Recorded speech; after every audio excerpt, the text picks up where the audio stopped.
Today I struggled very difficult with my arms and legs and my cognitive problems, and I was trying to figure out what I wanted to speak about today. There's so many things that I want to express on Video Diary before I go to Life Circle Foundation in Switzerland. There's a lot of aspects to being chronically ill in this country, and dealing with the medical system as it is, and the social service system, and the family dynamics that are just as profound and heavy of a subject as death with dignity. In a diary the other day, I talked about how I'd had a seizure and there wasn't a lot of aftercare that I could get that day because my roommate had to leave to work, and I only have about 4 hours a day of caregiver. And this has to do with the Medicaid waiver. Essentially what it is they want to save money by keeping people in their own homes, and a lot of us want to stay in our own homes rather than go to an assisted living or nursing facility.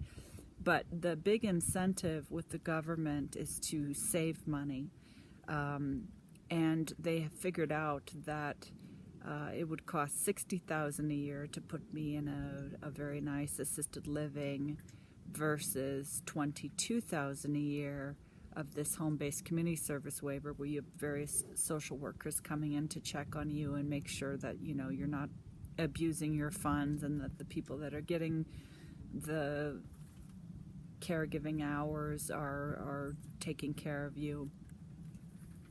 But that is very modest, the supervision, and a lot of times people don't get the care that they need, that they would get in a really nice assisted living where you might have your own apartment and it might be connected to a larger structure. Most of them are not set up this nicely, but again, the big incentive here for the Medicaid waiver to keep you at home is really for the government to save money. It costs a third of what it would cost for them to have you in a assisted living or nursing facility. I like having my own freedom. I would never go to one of these places anyways, even if they were like the 5-star type deal that some people have been able to get. But the problem is that $22,000 a year is really not a lot when you think about needing at the very least 8 hours of care a day for a living wage for somebody. And then all the other things like physio and nurse to visit. So the Medicaid cutbacks and then the things that Medicare will not cover are really getting worse. And it directly affects somebody like me who is in need of long-term care and has such a long illness, really. Right, I'm not going to naturally expire from this for probably a few more years. But the financial and economic piece of this is so paralyzing. It's as paralyzing as the cognitive dysfunction and the paralysis that I experience. So this is really a huge factor in why I want to go to Switzerland and utilize their human rights law. So all of this is really a struggle every day, and I feel like I have like a nervous breakdown every time I try to manage something, whether it's medical transportation to physical therapy, or it is a copay that is remaining because the Medicaid and the Medicare wouldn't cover the whole fee of a provider. This is another issue. It's now that the HMOs and MCOs have stepped in to manage the Medicaid and the Medicare. It's just like the Bush years where you had to purchase an expensive premium and meet your deductible, and only then would things get properly covered. So the whole system is completely dysfunctional, and they're always figuring out a way to get monies out of you, even when you're in the poor bracket. And their primary concern is not really the care, your quality of care. It's to have as minimal as possible. And this extends to, like, say, a physical therapist coming into my home and working with my body to keep me somewhat moving. Medicare will only cover somebody to come like a few sessions to teach other caregivers or family members how to get you to do something after they leave, but it's not anything. They always say it's not meant to be maintenance, and what they mean is they don't want to spend the money for maintenance, any kind of regular physio to come in your home. So you have to go to a PT facility, and then you have to coordinate medical transportation, and then that just puts more money into the system. And it's a whole thing. Thousands of dollars are made every week. I spoke about this before, and I'm just getting sicker and sicker, and my care is just barely adequate. So even if I did wanted to press on longer with what it is I'm experiencing, advanced secondary progressive MS, I really couldn't with the resources that I have, and the way the Medicaid and the Medicare is set up these days. If I was fully quadriplegic, I would really be forced into a situation where I'd have to go to the Living Center in Taos or something equivalent in Denver and live in a facility as quadriplegic, paraplegic, with more degenerative aspects and needing more and more assistance, and that's not a reality that I want to accept. My train of thought is really all over the place today, and I apologize. It's getting harder for me to have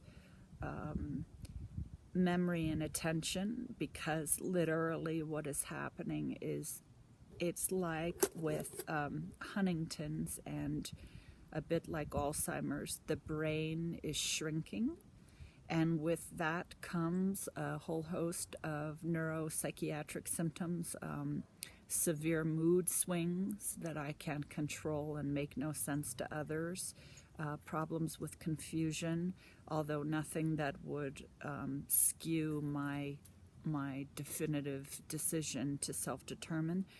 It does affect executive function, so you tell me something like, give me instructions how to do something, and I can't integrate it in the right hemisphere and the left hemisphere and execute the action.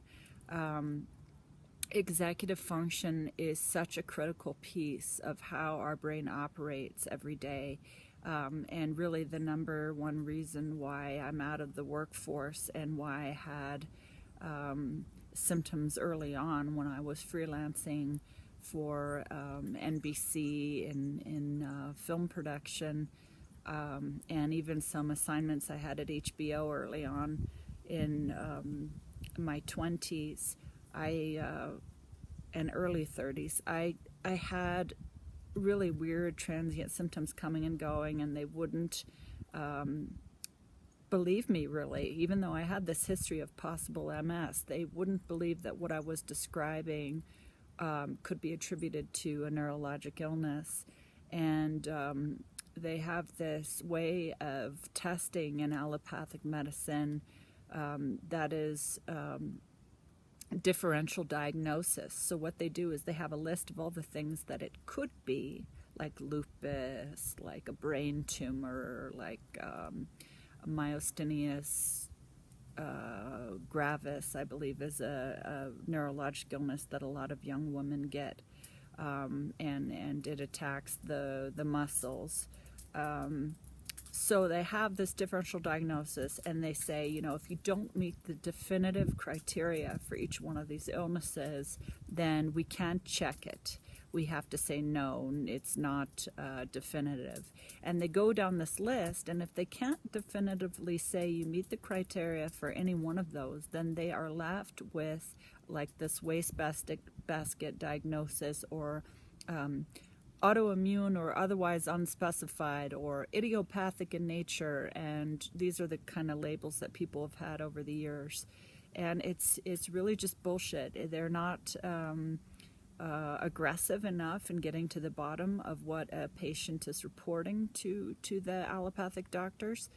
You could go to the best of the best, John Hopkins, you could go to Stanford, and it is the same attitude. If they can't say that you meet something definitively, they will throw you into this wide rubric of disorders that is, you know, we don't know, could be psychiatric, could be somatization disorder, and people are left without treatment and without holding a definitive diagnosis for years. And this leads to uncertainty, it leads to fear, it leads to terror, not knowing if you are in fact imagining these symptoms, because the allopathic doctors do not acknowledge and give you a diagnosis.